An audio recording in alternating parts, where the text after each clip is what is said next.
बच्चों, गृह विज्ञान में आज हम लोग खंड क यानी गृह प्रबंध के दूसरे चैप्टर बचत के बारे में पढ़ेंगे। बचत बैंक और डाकखाने के माध्यम से।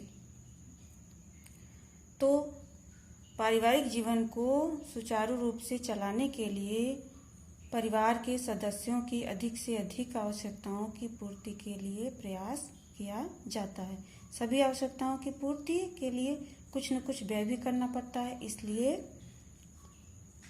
व्यय के लिए आय की आवश्यकता होती है। सुदृढ़ जो अच्छी गृह व्यवस्था तथा भावी भविष्य के जीवन की सुरक्षा के लिए आवश्यक है कि वर्तमान आय की तुलना में वर्तमान व्यय कम हो। इसलिए प्रत्येक परिवार तथा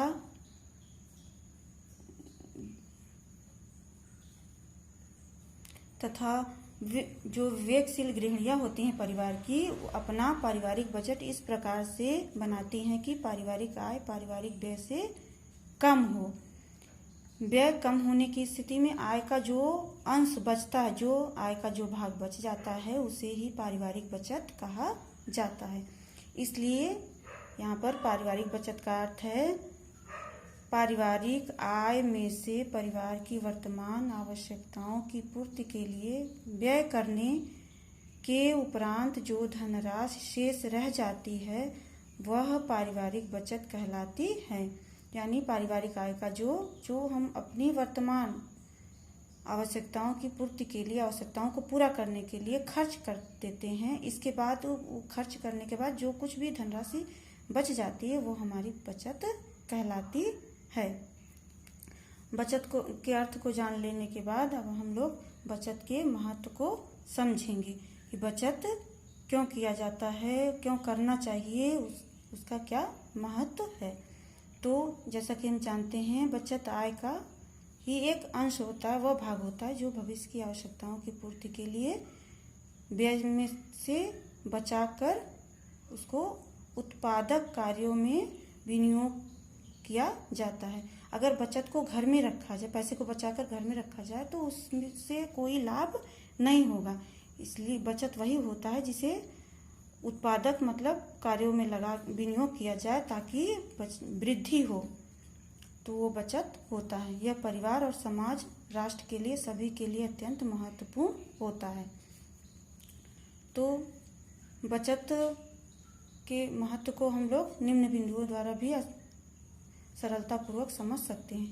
पहला है पारिवारिक दायित्वों की पूर्ति। पारिवारिक दायित्व मतलब जैसे बच्चों की शिक्षा, विवाह, ऐसे अनेक पारिवारिक दायित्व होते हैं, जिम्मेदारियां होती हैं जो समय आने पर पूर्ति करनी पड़ती है। वो पूर्ति कैसे करते हैं हम लोग? बचत के माध्यम से ही पूर्ति की जाती है। दूसरा है आकस्मिक संकटों का सामना। आकस्मिक संकट जैसे बीमारी, मृत्यु, दुर्घटना, ये सब आकस्मिक संकट होते हैं जो इस संकटों के अवसर पर आर्थिक सहायता प्राप्त होती। यदि किसी कारणवश पारिवारिक व्यय में अचानक वृद्धि हो जाती है, जब ये आकस्मिक संकट का सामना करना, तो हमें बचत से ही इन संकटों का सामना किया जा सकता है। तीसरा है वृद्धावस्था में आत्मनिर्भरता। वृद्धावस्था सेवा काल, जो हमारी सेवा काल की गई वो बचत होती है, सेवानिवृत्ति के बाद आर्थिक निर्भरता वो प्रदान करती है, क्योंकि सेवानिवृत्ति के बाद वो हमारे पास उतना धन नहीं रहता जितना हम सेवा में जब रहते हैं, वो सेवा काल में रहता है। तो वो बचत किया हुआ पैसा हमें आत्मनिर्भरता प्रदान करता है। चौथा है सामाजिक प्रतिष्ठा। बचत से सामाजिक प्रतिष्ठा भी प्राप्त होती है। जैसे समय से की गई बचत, उसका विवेकपूर्ण नियोजन परिवार को आर्थिक सुदृढ़ता प्रदान करता है, परिवार को आर्थिक रूप से सुदृढ़ बनाता है। जैसे गृह निर्माण, बच्चों की उच्च शिक्षा, विवाह, व्यवसाय में वृद्धि आदि अनेक ऐसे सामाजिक कार्य होते हैं जिनसे पारिवारिक प्रतिष्ठा बढ़ती है। पांचवा है आर्थिक दृष्टि से लाभदायक। बचत के विवेकपूर्ण नियोजन से जो ब्याज प्राप्त होता है, अच्छा ब्याज प्राप्त होता है, इससे पारिवारिक आय में वृद्धि के साथ साथ आर्थिक लाभ भी मिलता है। इसके बाद है अनावश्यक पारिवारिक व्यय से बचने में सहायक। अनावश्यक बचत का एक महत्व यह भी है कि अनावश्यक पारिवारिक व्यय से बचा जा सकता है।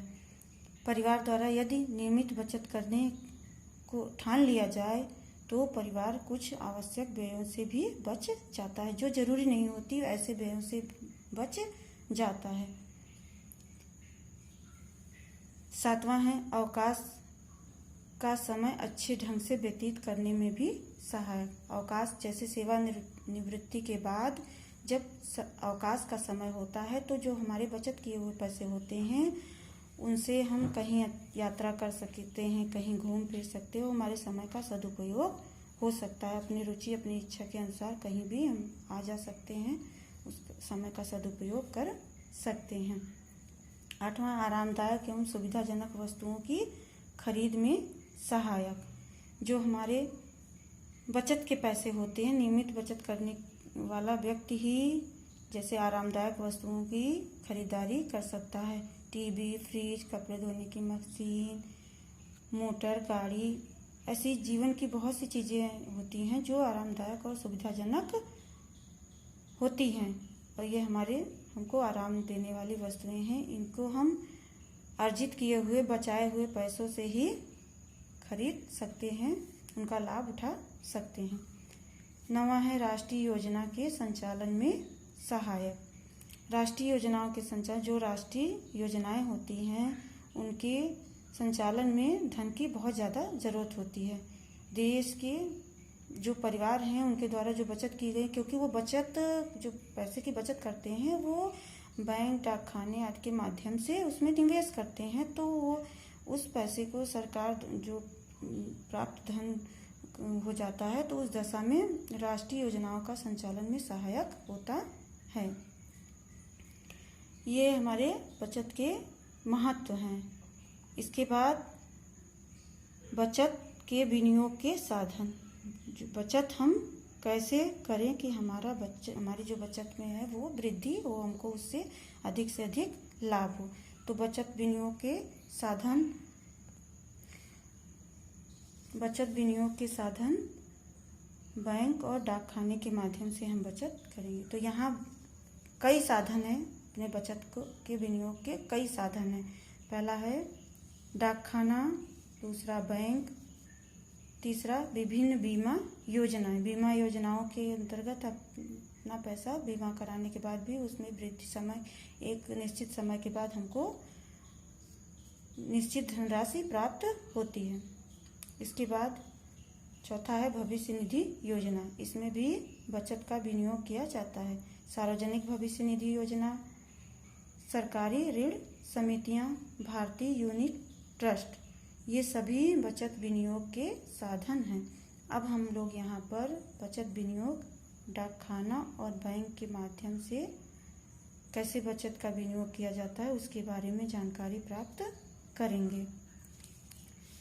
तो डाकखाना में बचत विनियोग के साधन कौन कौन से हैं जो डाकखाने के माध्यम से बचत किया जाता है उसके बारे में हम पहले जान लेते हैं। तो डाकखाने में बचत विनियोग के साधन: डाकघर बचत बैंक, डाकघर सावधि जमा खाता, तीसरा 5 वर्षीय डाकघर आवर्ती जमा खाता, चौथा किसान विकास पत्र, 5वां डाकघर मासिक आय योजना और छठा है वरिष्ठ नागरिक जमा योजना। सबसे पहले बच्चों हम लोग ये जान लेते हैं जो हमारी पारिवारिक बचत है वो विनियोग करने से पहले हमें यह ध्यान रखना चाहिए कि जिस भी संस्था में हम लोग अपना निवेश कर रहे हैं या निवेश किया जा रहा है हमारा, उसकी विश्वसनीयता को अच्छी तरीके से जान लेना चाहिए। दूसरी बात यह है कि विभिन्न संस्थाओं, जो भी संस्था में हम अपना बचत विनियोग कर रहे हैं उसमें ब्याज की तुलनात्मक दर को भी जान लेना चाहिए, तभी अपना बचत का निवेश करना चाहिए। अब हम लोग जानेंगे डाकघर में डाकघर बचत बैंक। डाकघर बचत बैंक क्या है, इसमें किस तरह से बचत किया जाता है। तो डाकघर एक केंद्रीय सरकार द्वारा संचालित आर्थिक संस्थान है। इसमें पारिवारिक बचत के विनियोग का एक सुरक्षित और लाभदायक साधन होता है। जो डाकघर होता है, डाकघर यानी डाक खाना, पारिवारिक बचत को जमा करवाना एवं निकालना भी सरल उसमें होता है। और डाकघर में चलाई जाने वाली योजनाएं, जैसे डाकघर बचत बैंक में, इसमें जो डाकघर बचत बैंक है, इसमें न्यूनतम 5 रुपए से कोई भी वयस्क व्यक्ति एकल रूप में या संयुक्त या अकेले या संयुक्त रूप से अथवा जो अवयस्क है उसके नाम से डाकघर बचत खाता खोल सकता है। इसमें जमा धनराशि पर 4% वार्षिक ब्याज मिलता है। और जो चालक होता है, जो खाता चालक होता है, उसको एक लेखा पुस्तिका, जिसको पासबुक कहते हैं, मिलती है, जिसमें जो जमा धनराशि होती है वो जमा करने और निकालने वाले तथा उस पर ब्याज कितना मिल रहा है उसका विवरण होता है। और समय समय पर ब्याज की दर भी उसमें बदलती रहती है। जैसे ही जो योजना चलती है उसी हिसाब से ब्याज की दर बदलती रहती है। दूसरा डाकघर में डाकखाने में बचत विनियोग का है डाकघर सावधि जमा खाता। डाकघर सावधि जमा खाता में जो निर्धारित अवधि के लिए इसमें पैसे जमा किए जाते हैं। इसमें जमा करने की जो न्यूनतम राशि होती है, जो सबसे कम न्यूनतम राशि होती है, वो 50 रुपये होती है, परंतु अधिकतम कोई सीमा नहीं है। न्यूनतम 50 रुपये, अधिकतम इसकी कोई सीमा नहीं, चाहे कितना भी इसमें पैसा जमा किया जा सकता है।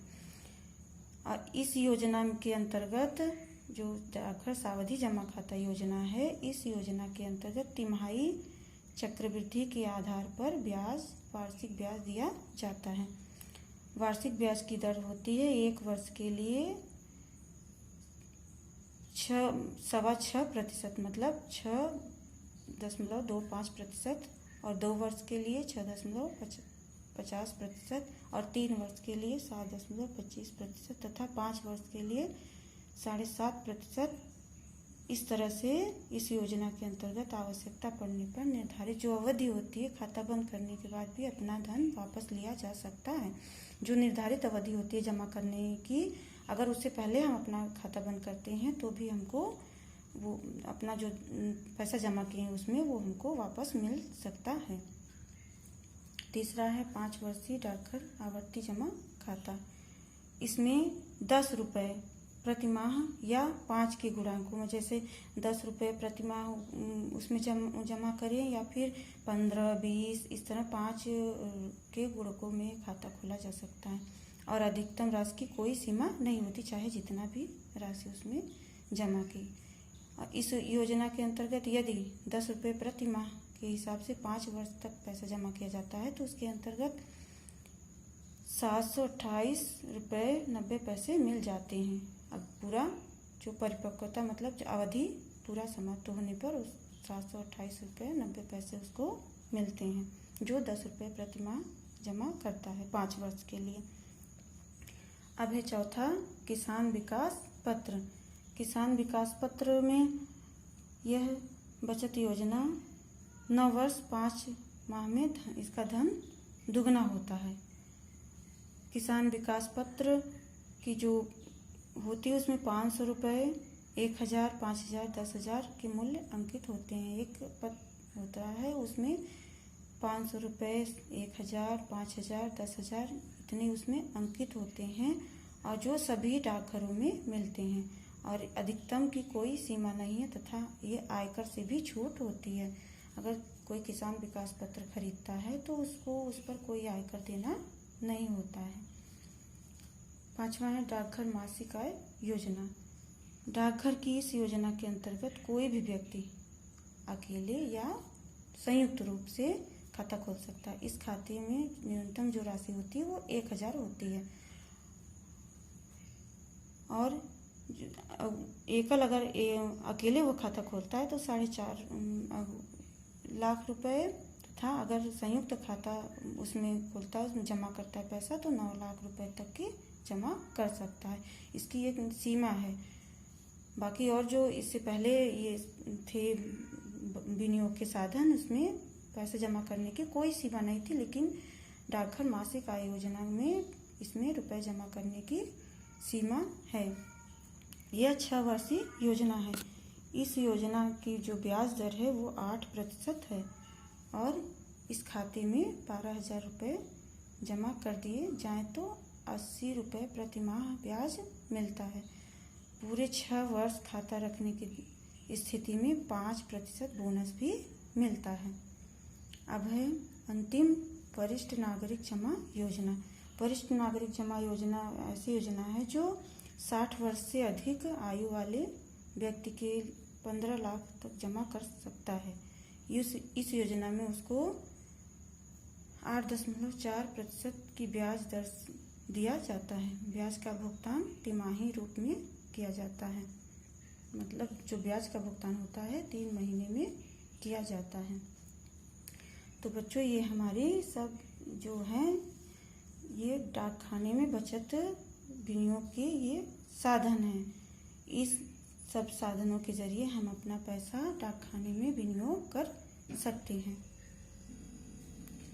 डाक खाने के बाद बैंक में अपने बचत को निवेश करने के कौन कौन से साधन हैं, इसका हम यहाँ पर बताएंगे। तो बैंक में जो बैंक होता है वो देश की मुख्य वित्तीय एवं व्यावसायिक संस्था है जो धन मतलब पैसे के लेन देन का कार्य उच्च स्तर पर करती है। ये जो संस्था है, बैंक जो है वो संगठित होती है और इसका पूरे देश में ये फैला हुआ है। यहाँ जो बैंक है वो अधिकांश बैंक राष्ट्रीयकृत हैं। इसमें जमा धनराशि पर ब्याज की प्राप्ति होती है और बैंकों द्वारा चेक, ड्राफ्ट आदि द्वारा भुगतान की भी सुविधा होती है। बैंक चेक के माध्यम से भी भुगतान करता है पैसों का, ड्राफ्ट के भी माध्यम से भुगतान, ये सारी सुविधा प्रदान की जाती है। और बैंकों से विभिन्न प्रकार के ऋण, जिसको लोन, कर्जिया कहते हैं, वो भी प्राप्त किए जा सकते हैं।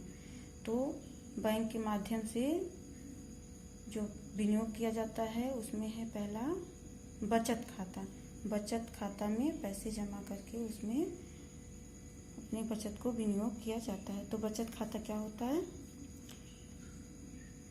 इसके लिए जो न्यूनतम धनराशि है वो है अवयस्कों के लिए, जो अवयस्क हैं, जो बालिग नहीं है, 18 साल से कम की उम्र वाले हैं, उनके लिए 100 रुपये तथा वयस्कों के लिए 1000 होती है इनकी न्यूनतम धनराशि खाता खोलने की। तथा अधिकतम जो धनराशि है उसकी कोई सीमा नहीं है। बचत खाता में जो न्यूनतम धनराशि है अवयस्कों के लिए 100 रुपये और वयस्कों के लिए 1000 रुपये और इसकी अधिकतम कोई सीमा नहीं होती है। इस खाते में इच्छानुसार रुपया जमा कराया जा सकता है, लेकिन वर्ष में 150 बार से अधिक रुपया नहीं निकाला जा सकता। जो खाता धारक होता है उसको एक पासबुक मिलती है जिसमें खाता धारक का नाम, पता, खाता संख्या पूरा लिखा होता है। कितना रुपया वो जमा कर रहा है, कितना निकाल रहा है, वो उस खाते में अंकित होते हैं।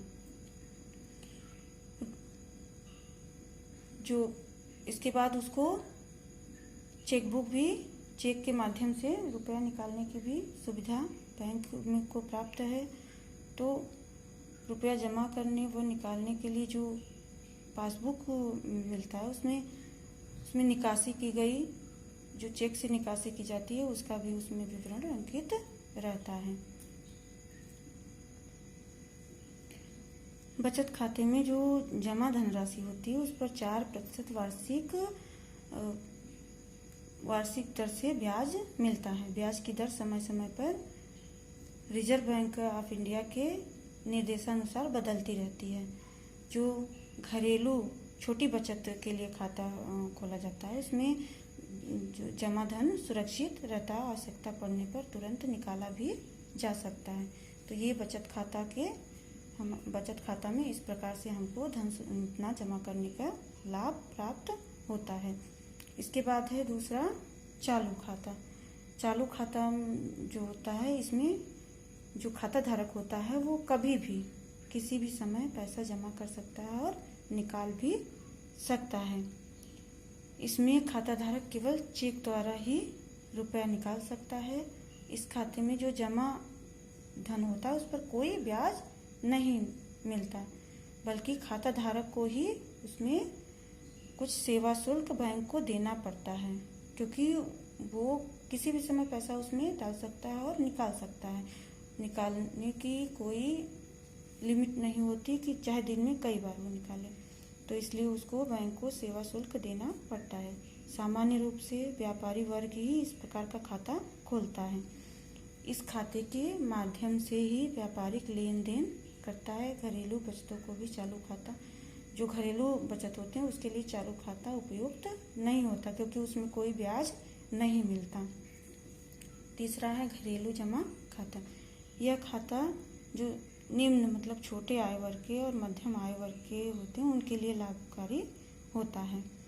यह बच्चों तथा गृहिणियों में बचत करने की भावना को प्रोत्साहित करता है। इसमें बैंक की ओर से ताला लगी एक गुल्लक दी जाती है, जिसमें छोटी छोटी बचत राशि डाली जाती है और हर महीने यह राशि पासबुक में जमा होती है। इसके बाद है सावधि जमा खाता। इस खाते में एक निश्चित अवधि के लिए धनराशि जमा की जाती है। निश्चित धनराशि भी रहती है और निश्चित अवधि के लिए जमा की जाती है। और जमा की जाने वाली जो धनराशि है, जो पैसा है, उस पर निर्धारित दर से ब्याज दिया जाता है। इस समय जो ब्याज दर है उसकी अधिकतम ब्याज दर 8% है। पांचवा है आवर्ती जमा खाता।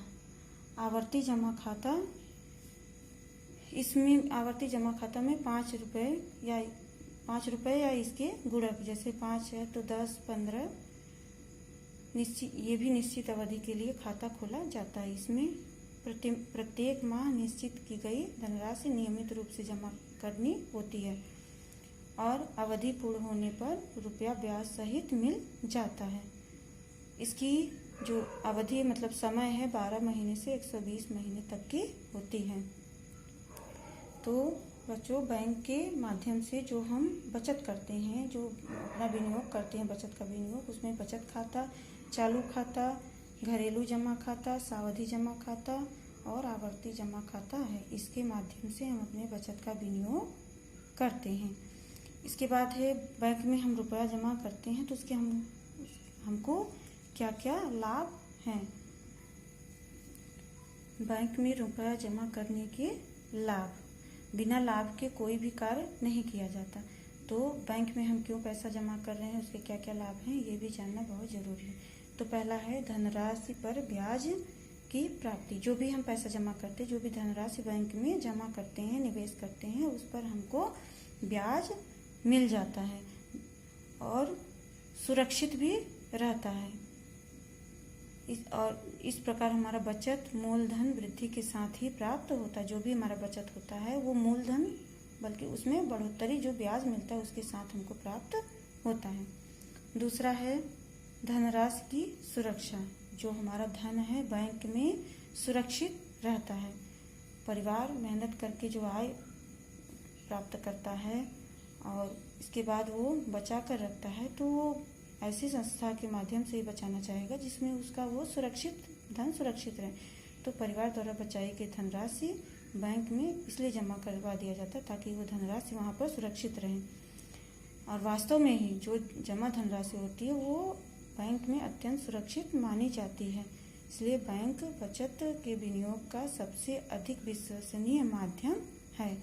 इसमें जमा धनराशि है वो डूबने की उसमें संभावना तो होती ही नहीं, बल्कि यह जो असामाजिक तत्व जैसे चोर, डाकू आदि से भी सुरक्षित रहता है। तीसरा, धन निकालने की सुविधा। जो हमारा बैंक में जमा धनराशि है, हम अपनी सुविधानुसार धन उसमें से निकाल सकते हैं, धनराशि को निकाल सकते हैं। किसी प्रकार की कठिनाई का सामना नहीं करना पड़ता है। और इस समय वर्तमान समय में तो ATM की सुविधा भी है, जिससे हमारे धन आसानी से और सुविधाजनक निकालने में सुविधाजनक हो गया है। तो ये हमारे बैंक में रुपया जमा करने के लाभ हैं। इससे हमारा धन पे ब्याज मिलता है, धन की सुरक्षा रहती है और धन निकालने में भी सुविधा रहती है। तो बच्चों, आज हम लोगों ने बचत क्या होता है और बचत को किस माध्यम से हम लोग निवेश करें, उसके क्या क्या माध्यम है, इसकी जानकारी प्राप्त किए हैं और कौन सा सबसे सुरक्षित माध्यम है, इसकी भी जानकारी प्राप्त किए हैं। आज के लिए बस इतना ही। आगे अगले चैप्टर हम दूसरे दिन बताएंगे।